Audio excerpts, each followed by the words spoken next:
Hello everyone, আসসালামু আলাইকুম। আপনারা সকলেই কেমন আছেন? আশা করি ভালোই আছেন। আমিও আলহামদুলিল্লাহ ভালো আছি। তো আজকে আমি চলে আসলাম কুয়েত মাহাবুল্লাহ সাগরের পাড়ে। কারণ হলো আমি কিন্তু ডিউটি করে শুয়েছিলাম। তখন আমার বন্ধু ফোন দিল যে বন্ধু জলদি আসো সাগর পাড়ে। সাগর পাড়ে আজকে অনেক মাছ ধরতেছে। মানে এখানে হলো বাঙালি যত ভাইয়েরা আছে ওরা জাল দিয়ে মাছ ধরে তারপরে কিন্তু সাগর পাড়েই বিক্রি করে দেয়। কারণ বাজারে নিয়ে গেলে কিন্তু পুলিশে অনেক ভেজাল করে। তারপর হাঁটতেছিলাম, সামনের দিকে হাঁটতে হাঁটতে ওই দেখেন আমার বন্ধু দাঁড়িয়ে আছে। ও আমাকে বলছিল বন্ধু জলদি আসো, পরে ভিডিও করবা।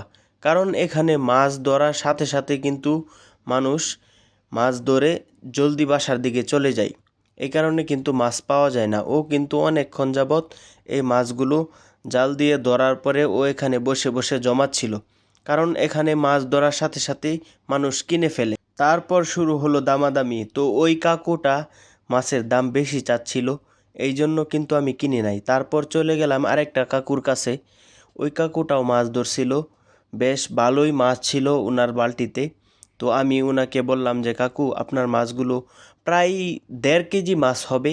ওনাকে আমি তাও জিজ্ঞাসা করলাম যে কাকু এখানে কতটুক মাছ হবে।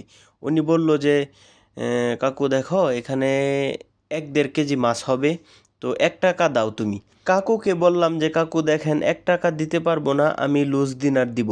লুজ দিনার মানে হচ্ছে বাংলাদেশের 200 টাকা।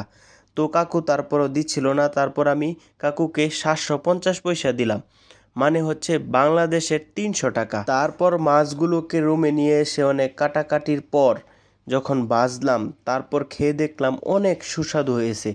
কুয়েত সাগরের মাছ আসলে অনেক সুস্বাদু, আপনারা খেয়ে দেখতে পারেন। আসসালামু আলাইকুম।